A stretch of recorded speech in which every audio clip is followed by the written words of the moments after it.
Hello, I'm Dave Roberts, and welcome to this latest episode of our Seat to Street podcast. Over the next few weeks, we'll be meeting some of those people who are about to be ordained deacon at the ordination services in Carlisle Cathedral at the end of June. We'll hear the wonderful ways in which God is moving in their lives as they look to grow disciples in their local settings, and we'll hear how they recognise God's call to take the plunge into ordained ministry. I really hope you enjoy listening to their stories. Okay, so I'm delighted to say I'm joined now by Jo Daly. Jo, just begin by telling me, where will you be serving? So I'll be serving at St James in Carlisle. I'm working part-time as a self-supporting minister. Okay, so the question I'm asking all the candidates as part of this podcast series is, the first question is, tell me a little bit about yourself in terms of your background, where you grew up, your career, your schooling, your family life, and your faith life. Okay, so I'm a Brummy. A very proud Brummy. I was born in Birmingham. I grew up in Worcestershire before going to Sheffield to medical school, and then worked around the region. I became a GP in an inner city practice in Birmingham. It was a partnership of Christians, and that was a huge privilege. And then I moved up to Carlisle, to North Cumbria, about 15 years ago for family reasons. And I currently work as a GP in a local surgery, and I'm also the medical director, one of the medical directors for a not-for-profit organisation that runs a number of practices in North Cumbria in some of the more deprived areas, Right. or some of those areas where there's greater deprivation. Okay, and in terms of family? So I'm single. I share a house with my sister, the hamster, and two nieces who are currently at university. That's great. And in terms of your faith background, can you just Yeah. explain how, have you always been a Christian? Were you brought up in a Christian household? How's your faith developed over the years? So I started to go to church when I was a child. I remember I went to Sunday school when I was 3, but I didn't like it because I couldn't go in the door that said marked private. I thought they were having great fun. And it was a bit, and then I started to go to church when I was 10. And I was confirmed when I was 12. I think about when I was 12. And I would say that at that point I had some level of faith and understanding of who God is, and who Jesus is, but no real relationship. I can remember being given a Gideon's Bible when I was at high school. And I remember I started to read the Bible then, I read that faithfully every day, the New Testament, until I went, to going to university on that particular plan that they had. And I'm sure that was a hugely formational part of my faith life, but I can't remember it meaning that much. And it was just before I went to university that I think that faith, I really started to own that faith. And then when I went to university, I met other Christians, probably for the first time of my own age. And I'm still friends with them today. And so I think joining the Christian Union at uni, being part of a local church was hugely significant. And then when I moved around as a doctor, that was there was a lot that was quite unsettling, because I would move to a new place almost every 6 months. And then in my 20s, I went to a large Baptist church for a number of years, probably for about 10 years, was a member there, before moving to Birmingham, where I went to a large Anglican church, which was quite charismatic. I was really involved. And then when I moved up to North Cumbria, I've been at St James since I started there, since I moved up to Cumbria. Right. I've covered a lot of breadth of churchmanship. So when as a child it was very high, very sacramental. I'd say I didn't understand very much of what was going on, but I was very aware that there was something. I remember there was something very peaceful Mm. about about the Eucharist, and then in sort of through Christian Union, through the churches that I've been to, I've had quite a lot of the teaching has been really quite solid, and I Mm. think I've had a I would say a much better depth. I've been really influenced. Used to lead the medical team at New Wine for a long time, and that was hugely influential in how I am as a doctor, how I see health, and being able to bring together both and clinical work and my faith, Yeah, because yeah. we would pray for everybody, and that was hugely influential. And then just before I started the discernment journey, I think I had probably a few years where it was actually really quite a spiritually dry place. Mm. And it was quite a lot of, it felt like a lot of effort Mm. to go through and do things. And it was actually as I came, almost emerged from that, there was a sense of needing to intentionally follow Jesus as a disciple. I think my understanding changed quite a lot from being something that, yeah, that being a Christian was much more about, was as much about intentional discipleship, Mm. intentionally following Mm. Jesus. And I Yeah. was just really challenged by that concept of discipleship, where you're walking closely with Jesus and you're walking closely enough that as a disciple, the dust falls back onto Yeah. your own feet if you're walking that Yeah. closely. And so that's been a real journey over the last few years. So Uh, has that undergirded your path to ordination? Those, yeah, I think yeah, it has. yeah, I did, and I think I would recognise it very much came out of a time of being quite dry spiritually. Mm. Um, that faith was faith with that being a disciple is an intentional Yeah. act rather Yeah. than something passive. Yeah. It's like any relationship. Your relationship Yeah, with Jesus is no different to your relationship with family members, is it? You've got to work at it. absolutely. Yeah. Yeah. And I think that there can be a temptation that you sort of you go and it's very passive, Yeah. that it's all about receiving, and Yeah. sometimes it's about obedience Yeah. and following. I'm fascinated to hear you talk about the kind of the parallels between what you do in your Yeah, day job, if I can put it like yeah, that, yeah. and the pathway that you're following through ordination. There are so many things which are similar, aren't there? There Um, are. how are you? How do you? How can I put this? How do you look towards that for the future, and how will you handle competing demands as well? Yeah, so I think what it's going to look like exactly, I'm sure will be different from how I anticipate. I think Mm. that's one of the learning points. Um, I think that there's a lot about seeing people as a whole. Yeah.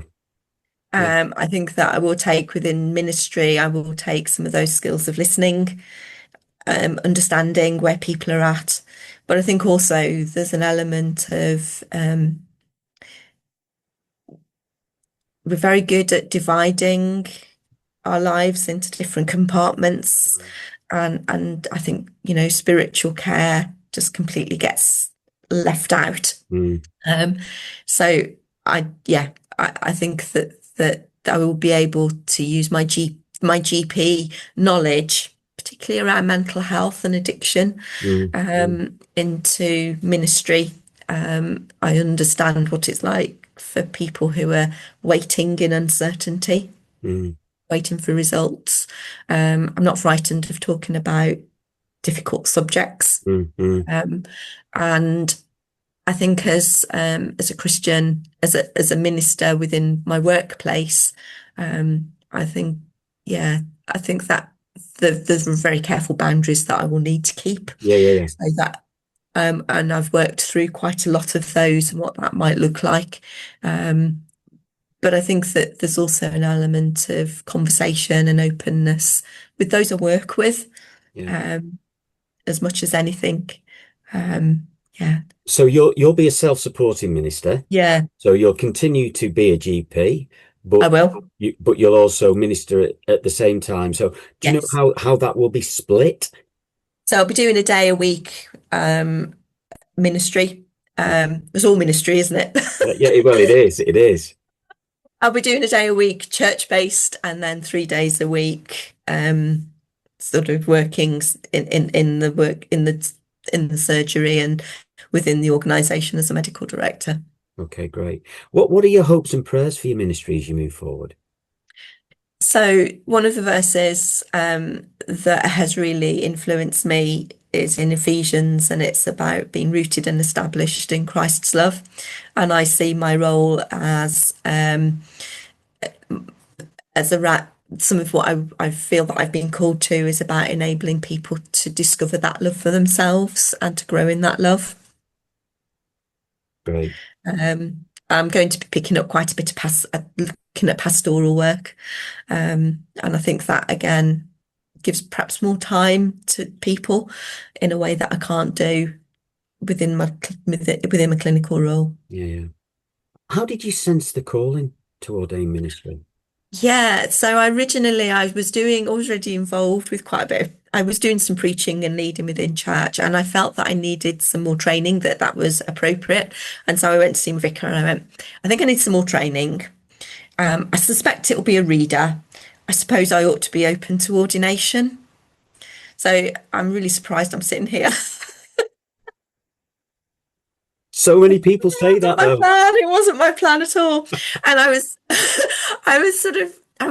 reading Pete Gregg's book about how to pray, and it was during COVID actually, and I had opportunity.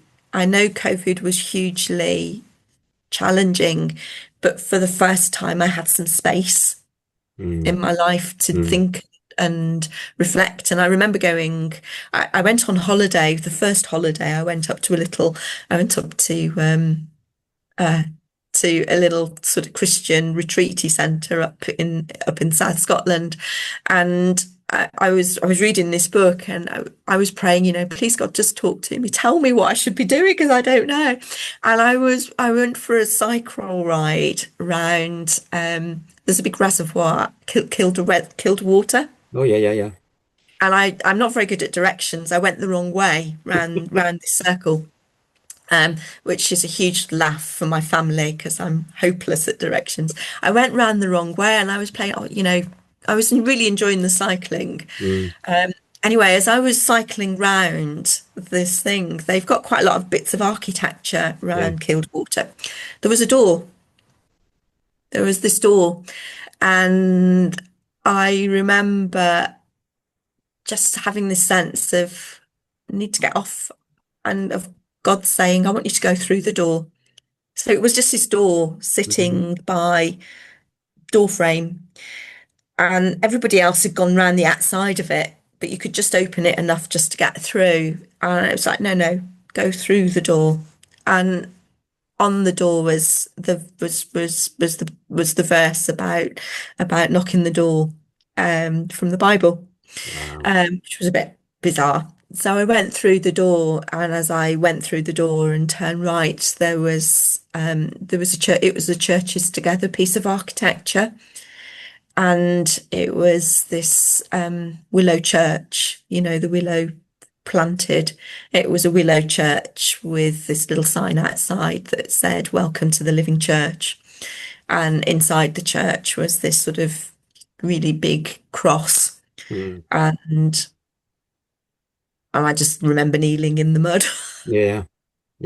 Just in surrender, really, of what you want, Lord. It was so vivid, and it moves me even now to remember it from about 5 years ago. And I can remember thinking, I wonder why it was just like amazing. And I wouldn't have said, And it wasn't a sense of actually you need to be ordained call, but actually it was really profound. And there was a sense of the church, sense of to surrender, really, Yeah. whatever it was going to be. And it was actually a 4-year long discernment journey because I changed jobs during it, and I changed jobs during it. So that became a bit of a priority change, and that was right. But the time that I was ready, I went through that process, the stage 2 discernment. It was utterly the right time. Mhm. So That's it was just, amazing. and there was a sense that actually it was so strong because it needed to last. Yeah. It That wasn't, is an amazing story, and yeah, God is at the center of it all. yeah, completely. Yes, yes, yeah. Um, in terms of your training, I presume you've trained with Emmanuel. I have, yes. Okay. So was that 3 years training? It was initially 3, and then they moved me to a 2-year Okay. course, which has been better for Okay. me. So yeah, that's worked really well. I've loved it. Great. And